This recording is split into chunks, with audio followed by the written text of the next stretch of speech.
Um,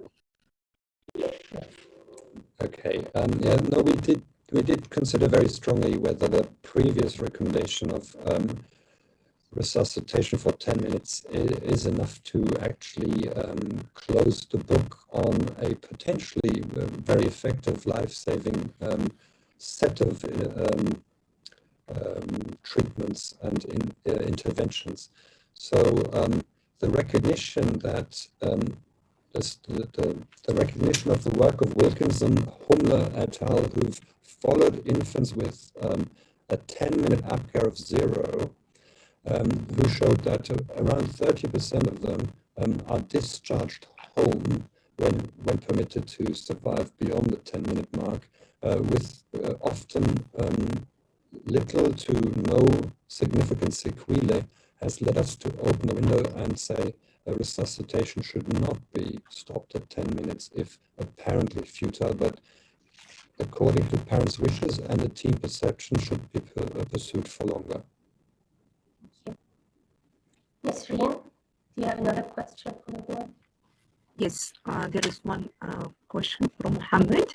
How long FI2 of 100 is harmful during resuscitation, as it's still used during stabilization or transfer from delivery to an ICU?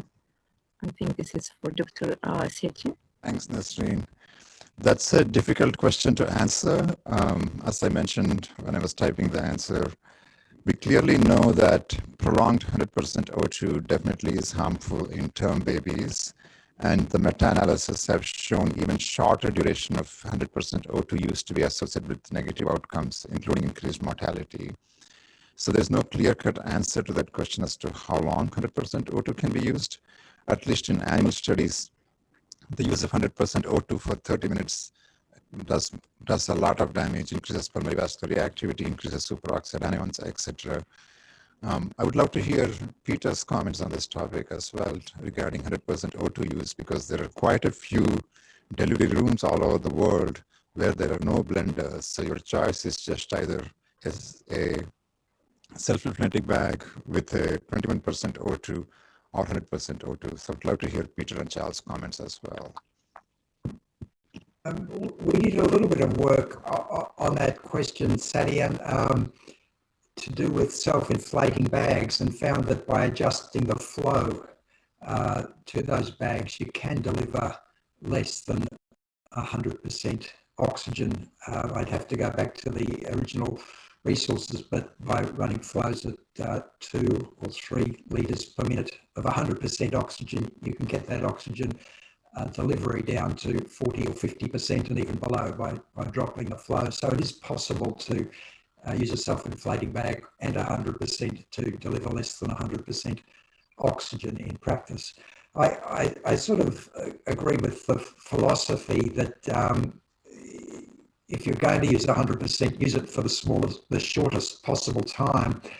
I'm not sure if Charles was around for the ILCOR discussion on 100% oxygen during cardiac compressions, and we were really unsure as a group whether that was a reasonable thing to do if you're throwing everything at the baby and the baby is still either asystolic or bradycardic. You may as well throw 100% oxygen at the baby as well. And that's probably not a great reason to do that. And in fact, the animal evidence, as you're aware, it suggests that might be exactly the wrong thing to do.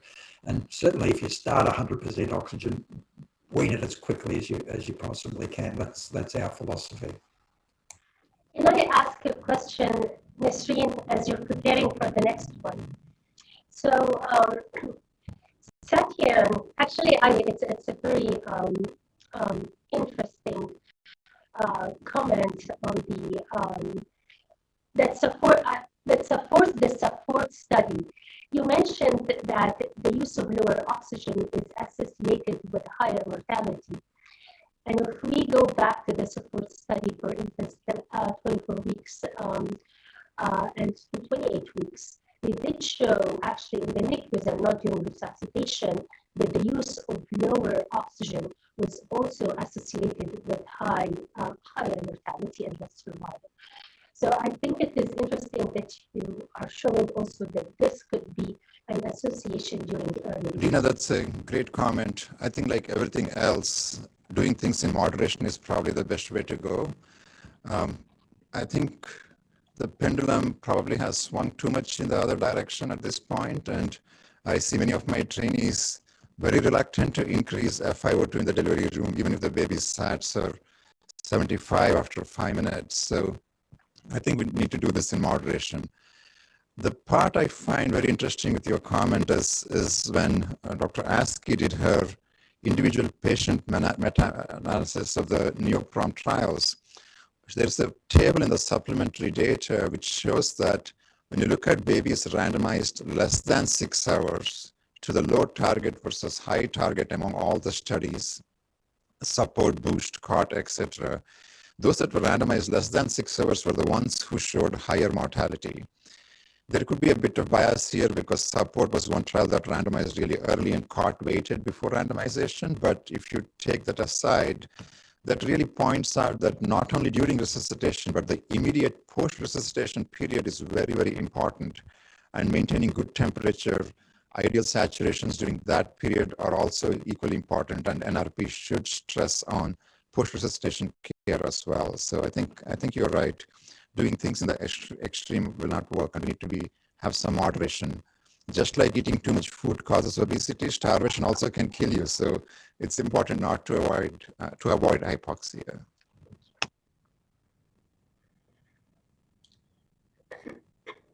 Okay. I have another question I can actually ask. So, Peter, you talked and showed very nicely the data on with the use of respiratory monitors for the pulmonary graphics while resuscitation. What if those are not available? What about the calorimetric CO2 detector? It could also tell you something that's about a very nice point, Dina. And one of our young doctors sent to us by Sadi and Doug Blank has done some work on that. And as demonstrated, you can use it quite nicely. If you're getting color change, you put the colorimetric detector in between the mask and the T-piece. If you're getting good colorimetric change, then that indicates effective ventilation. It also indicates good perfusion of the lungs. So if you don't have anything else, that's a very nice intermediate step readily available. So you adjust your mask until you're getting good color change, and then you have demonstrated that you've got CO2 clearance from the lungs and you're doing a good job. If you're not getting good color change, then you must change something. So if you don't have a respiratory function monitor, that's a useful technique. Charles, one question for you. So interesting in your pediatric research scope review for the use of T-piece resuscitator that it had a marginal benefit.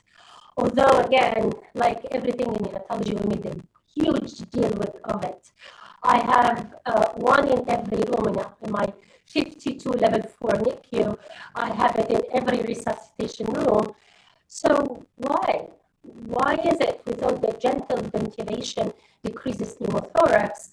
Because it is controlled. So why was the benefit marginal? Thanks for that question. It's a really good one. It is, due to thanks to the works by Neil Feiner and Colin Morley and Peter's group, we have learned that a self-inflating bag, even the ones with presumed neonatal volumes, still administer a larger tidal volume than a flow inflating, than a continuous flow T-piece device.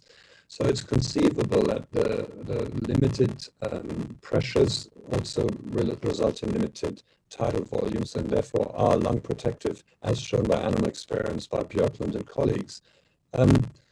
But as illustrated also in my pre-speakers, Peter in particular, the skills in manual ventilation are very variable, and even experienced practitioners have varying leaks. So the data that we have is only as good as the studies, and the studies are only as good as the participating physicians and resuscitators. So The largest study that was included in our meta-analysis was an observational study, which included about 1,300 patients. And as you can see, an observational study is not of the same quality, and the evidence is not of the same magnitude as a randomized control trial. But doing a randomized control trial on quite a complex procedure like mask ventilation is hampered with all the methodological complications that you get from the technique itself. So I guess if you really wanted to have more convincing evidence, you needed a larger trial, which where then operator-related differences would be washed out in the number of participants and babies. I have a little theory, Dina. I agree with your observation. We were very disappointed that the T-piece doesn't show a marked benefit. It delivers PEEP, which much more accurately than the self-inflating bag. So why weren't the results of the self-inflating bag? I wonder if it's got something to do with the flexibility of the self-inflating bag and our ability to rapidly change. We set the peak pressure on the T-piece and forget it, and we don't change it when the baby might need more, might need less. So perhaps there's some give and take there, but that's just theoretical. But I think we can't be too dogmatic. We still need self-inflating bags. Much of the world doesn't have gas available. Self-inflating bags are good there. If the TP gas supply fails, you're going to need a self-inflating bag. So they still have some value, and they're still almost as effective, we think, as T-pieces. Any questions on the I think we run out of the time, so I will send the questions through the email, and then we can send it to the audience. But I want to thank our speakers for such a wonderful, exciting, and updated session on neonatal resuscitation. I also would like to take this chance to thank Maya Abu Saud and Nisreen Kafi for the work and bringing this in a very challenging times of virtual world as exciting and as